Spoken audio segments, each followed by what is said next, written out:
Hello friends, बहुत बहुत स्वागत है आपका एबीसी एकेडमी पर। फ्रेंड्स, आज के इस क्लास में आप 67वीं बीपीएससी और सीडीपीओ के लिए प्रैक्टिस सेट देख रहे हो। आज के इस क्लास में टॉप 30 क्वेश्चन को लिया गया है। हर एक टॉपिक से आपके इस क्लास में क्वेश्चन को लिया गया है। 66वीं बीपीएससी और सीडीपीओ जो कि 2018 में हुआ था, उसी के पैटर्न पर आज का यह क्लास है। हर एक सवाल को ध्यान से देखिए, समझिए। जिस भी सवाल का जवाब नहीं पता हो, कोशिश करिएगा उसे याद करने की। देखिए, आज का सबसे पहला सवाल है, कह रहा है कि सर विलियम जोन्स ने निम्नलिखित में से किस पुस्तक या फिर ग्रंथ का अंग्रेजी में अनुवाद किया था।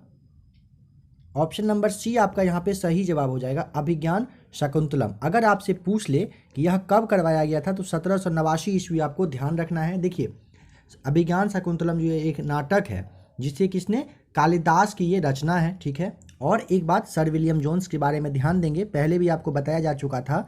1786 ईस्वी में द संस्कृत लैंग्वेज की रचना की थी, इन्होंने ही करवाया था, ठीक है। और उन्होंने इसमें बताया था कि ग्रीक और लैटिन भाषा जो है वो संस्कृत से ही संबंधित है। ध्यान रखिएगा, किसने, सर विलियम जोन्स ने बताया था। कब, 1786 में। किसमें, तो द संस्कृत लैंग्वेज की रचना में, ठीक है। देखते हैं नेक्स्ट क्वेश्चन। भारत के इतिहास का पहला सुव्यवस्थित इतिहास किस विद्वान ने तैयार किया।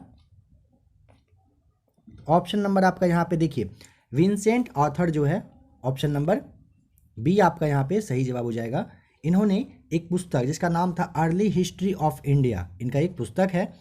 इसमें उन्होंने प्राचीन भारत का इतिहास के बारे में अच्छे से बताया था, जो कि 1904 ईस्वी में, अगर ईस्वी पूछ ले तो 1904 ईस्वी में इन्होंने तैयार करवाया था, इसे किया था। नेक्स्ट क्वेश्चन है, दादा भाई नौरोजी द्वारा लंदन में किस संस्था की स्थापना की गई थी।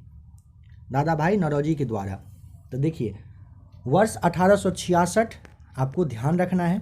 वर्ष 1866 में दादा भाई नौरोजी ने कहाँ पर, लंदन में ईस्ट इंडिया एसोसिएशन की स्थापना की थी। तो ऑप्शन नंबर आपका यहाँ पे बी हो जाएगा, बिल्कुल सही जवाब। ध्यान देंगे, उन्होंने 1892 ईस्वी में 1892 ईस्वी में लिबरल पार्टी के उम्मीदवार के रूप में उन्होंने ब्रिटिश हाउस ऑफ कॉमन्स में चुनाव जीता था, ठीक है। दादा भाई नौरोजी के बारे में एक बात और समझेंगे जो एग्जाम में बहुत बार पूछा गया है कि 1886 आपका सबसे पहला, दूसरा 1893, आप समझ पा रहे होंगे किस चीज़ के बारे में बताया जा रहा है। और 1906 ईस्वी में भारतीय राष्ट्रीय कांग्रेस की ये अध्यक्षता इन्होंने किया था। कब कब, 1866, 1893 और 1906 में किया था। देखते हैं नेक्स्ट क्वेश्चन। पहली बार किस आंदोलन के दौरान वंदे मातरम का व्यापक स्तर पर प्रयोग किया गया। देखिए, स्वदेशी आंदोलन, ऑप्शन नंबर आपका ए यहाँ पे सही है। स्वदेशी आंदोलन के दौरान कलकत्ता की सड़कों पर वंदे मातरम से मतलब वो गूंज उठा था कलकत्ता की सड़कें। बाद में यही गीत जो है पूरे राष्ट्रीय आंदोलन का एक प्रेरणा के रूप में फोकस हुआ।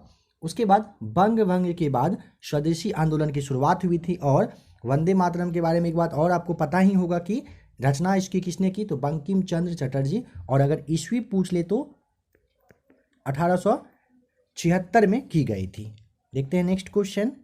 वाराणसी में प्रथम संस्कृत कॉलेज की स्थापना किसने की।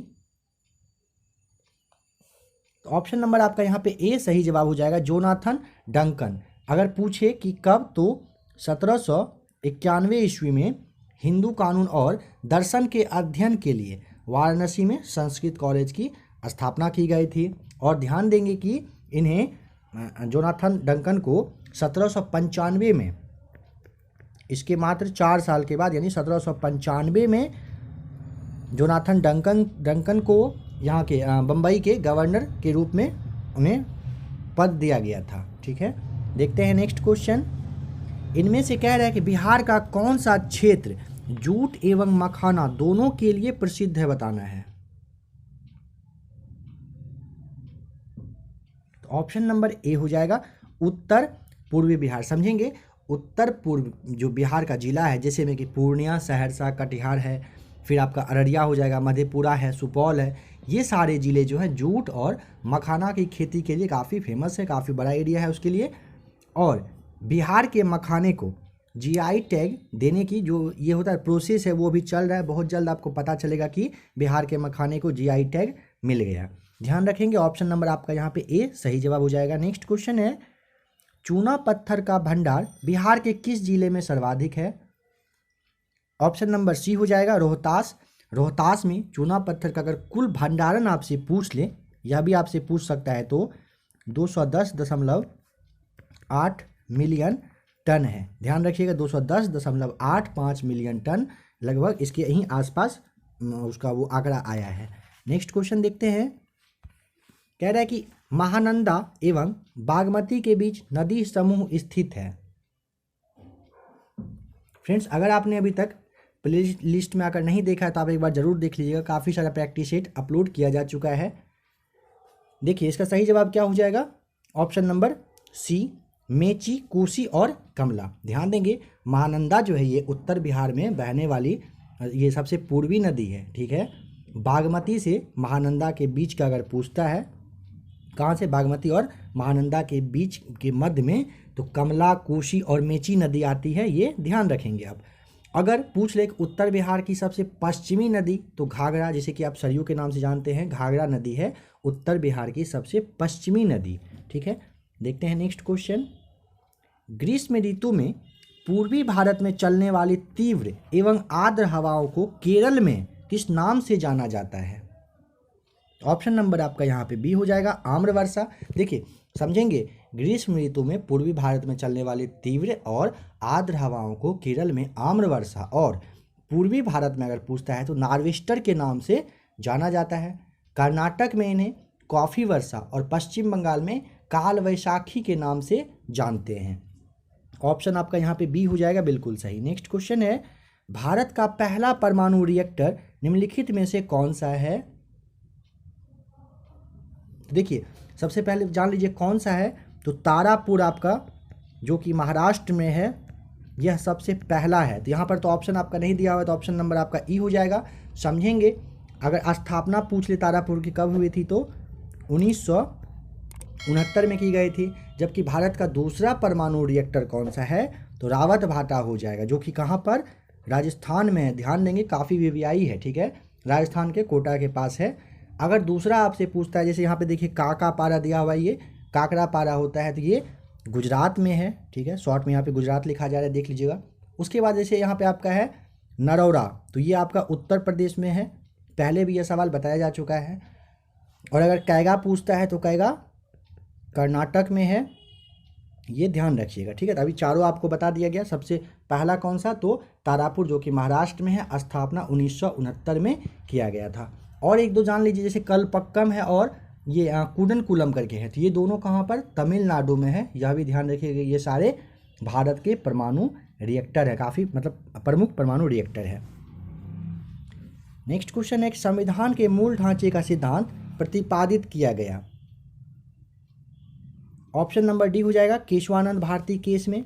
नेक्स्ट क्वेश्चन है, अगर यह पूछ ले तो कब हुआ था, तो यह जान लीजिए कि ऑप्शन नंबर डी आपका ये 1973 में किया गया था, मतलब ये हुआ था, ठीक है। और एक बात समझेंगे कि मूल ढांचे के सिद्धांत के अनुसार जो है अनुच्छेद 368, ध्यान रखिएगा, हो सकता है पूछ ले, 368 के अंतर्गत सांसद के संवैधानिक अधिकार उसे मतलब संविधान की मूल संरचना को बदलने का मतलब परमिशन नहीं देता है। ध्यान रखिएगा, जो मूल संरचना है उसे आप नहीं बदल सकते हैं। नेक्स्ट क्वेश्चन देखते हैं, किस अनुच्छेद के तहत विधानसभा द्वारा विधान परिषद के गठन का प्रस्ताव पारित किया जाता है। ऑप्शन नंबर बी हो जाएगा, अनुच्छेद 169 के तहत किया जाता है। देखते हैं नेक्स्ट क्वेश्चन, किसी भौगोलिक क्षेत्र को अनुसूचित क्षेत्र घोषित करने का संवैधानिक अधिकार किसको है। तो ऑप्शन नंबर ए हो जाएगा, राष्ट्रपति साहब को रहता है। देखिए संविधान की 5वीं अनुसूची में निहित है, मतलब दिया हुआ है कि प्रावधान के अनुसार जो है राष्ट्रपति के आदेश के द्वारा किसी भौगोलिक क्षेत्र को अनुसूचित क्षेत्र में परिवर्तित किया जा सकता है। अगर पूछ ले कि भारत में अभी टोटल कितना है, तो 10 अनुसूचित क्षेत्र है, जिसमें कि कौन कौन सा आता है, अगर यह पूछ ले तो सुनिएगा ध्यान से, यहाँ देख लीजिए। पहला एक हो जाएगा आपका आंध्र प्रदेश, फिर है आपका तेलंगाना, ठीक है,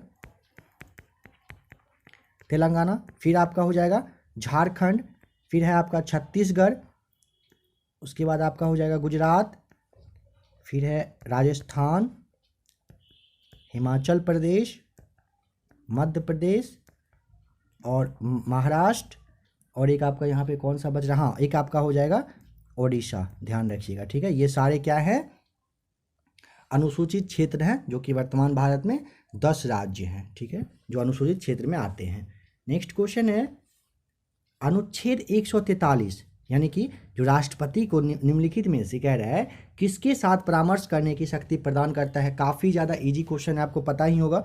उच्चतम न्यायालय के साथ, यानी कि जो मुख्य न्यायाधीश होता है उसके साथ वो परामर्श कर सकते हैं।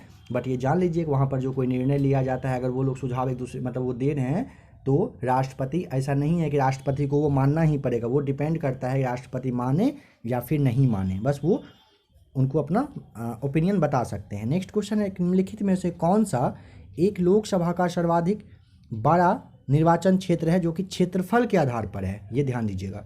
तो ऑप्शन ए हो जाएगा लद्दाख, ठीक है। पता होना चाहिए आपको, लद्दाख की सीमा पाकिस्तान, अफगानिस्तान और चीन से भी मिलती है। 31 अक्टूबर 2019 का डेट आपको जरूर याद होगा। जम्मू कश्मीर के पुनर्गठन के बाद लद्दाख को केंद्र शासित प्रदेश के रूप में मान्यता दी गई थी। किस डेट को? तो 31 अक्टूबर 2019 को। देखते हैं नेक्स्ट क्वेश्चन। नेत्रदान में आंख के किस भाग को दान किया जाता है? काफ़ी ज़्यादा इजी क्वेश्चन है, तो आपको ऑप्शन नंबर यहाँ पे बी जरूर पता होगा। कॉर्निया को किया जाता है, और आंख में इसी से मतलब प्रकाश जो है इसी से प्रवेश करता है। नेक्स्ट क्वेश्चन है कि अमोनिया गैस बनाने की हैबर विधि में उत्प्रेरक के रूप में प्रयोग किया जाता है, क्या किया जाता है? तो ऑप्शन नंबर आपका यहाँ पे बी हो जाएगा, लोहे के चूर्ण का प्रयोग किया जाता है। नेक्स्ट क्वेश्चन है एक विलियन लाल लिटमस को नीला कर देता है, तो बताना है कि विलियन का पीएच मान कितना है। तो फ्रेंड्स यह वाला सवाल आपके लिए है, अगर आपको जवाब पता हो तो क्वेश्चन नंबर यहाँ पे 18 लिख के ऑप्शन जो भी आपका सही हो आप बताने की कोशिश करिएगा। देखते हैं नेक्स्ट क्वेश्चन। आवर्त सारणी में कौन सा तत्व सर्वाधिक यौगिक बनाता है?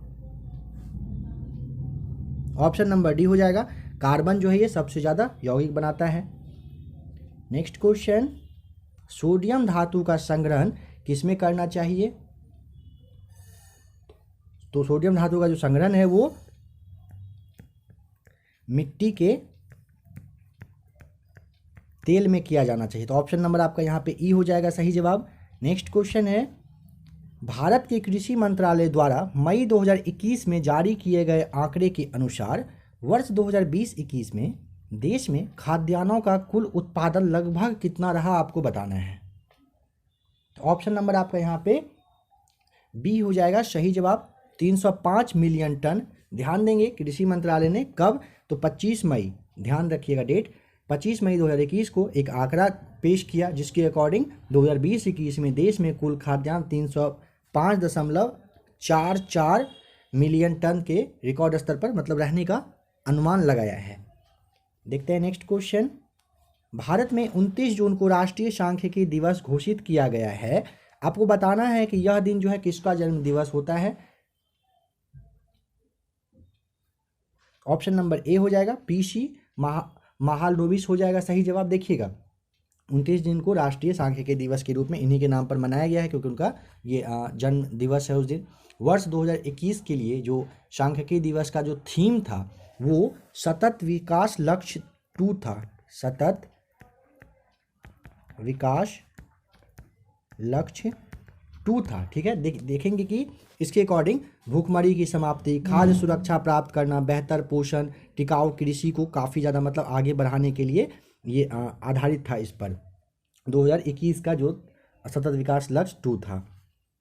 नेक्स्ट क्वेश्चन है सिंगल यूज प्लास्टिक के उत्पादन, भंडारण और इस्तेमाल पर भारत में कब से पूर्ण प्रतिबंधित लागू होगा? ये कब से बैन हो जाएगा बताना है। तो ऑप्शन नंबर आपका यहाँ पे 1 जुलाई 2022 यानी ऑप्शन ए सही जवाब हो जाएगा।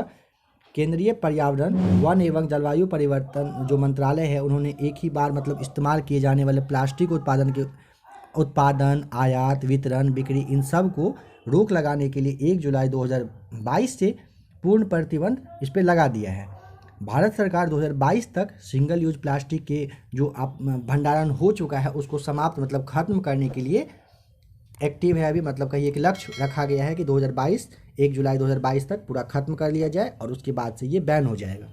देखते हैं नंबर 24, टोक्यो ओलंपिक 2020 में सर्वाधिक पदक किस खिलाड़ी ने प्राप्त किए?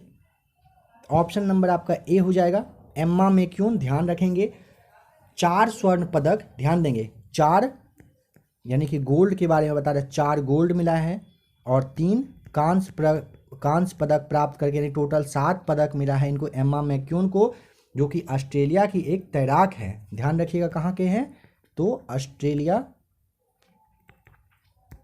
और ये क्या है, तो तैराक है। ठीक है, अगर दूसरा पूछता है तो सर्वाधिक 5 स्वर्ण पदक किसे मिला है, तो अमेरिकी तैराक है वो कैलेब करके, यहाँ पे ऑप्शन जो आपका बी देख रहे हैं कैलेब ड्रेसर, इनको 5 गोल्ड मिला है और ये कहाँ, अमेरिका के हैं।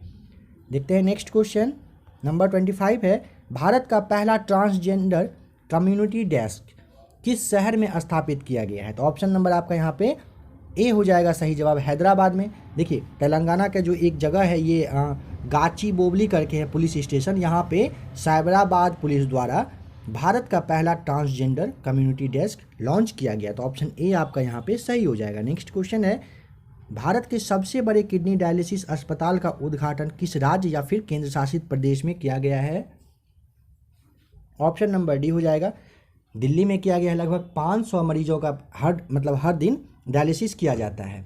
बाला साहिब गुरुद्वारा नई दिल्ली में है, जो कि भारत के सबसे बड़ा किडनी डायलिसिस अस्पताल के रूप में है भी।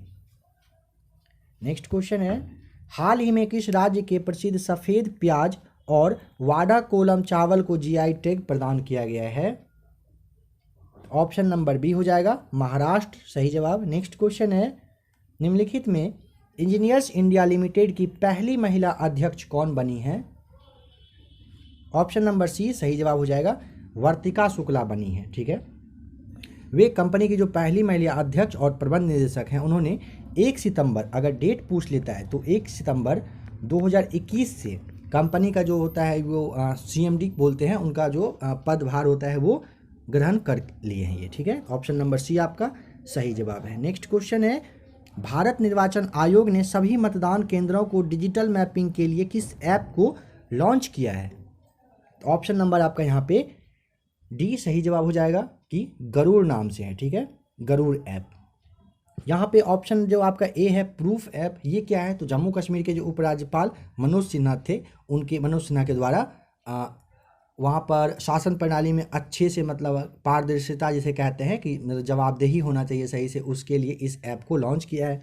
फिर आपका यहाँ पे मानस ऐप है, तो मानस जो है ये मोबाइल ऐप भारत सरकार के द्वारा सभी आयु समूह में मानसिक भलाई को देखने के लिए, अच्छे से बढ़ावा देने के लिए मानस ऐप का लॉन्च भारत सरकार ने किया है।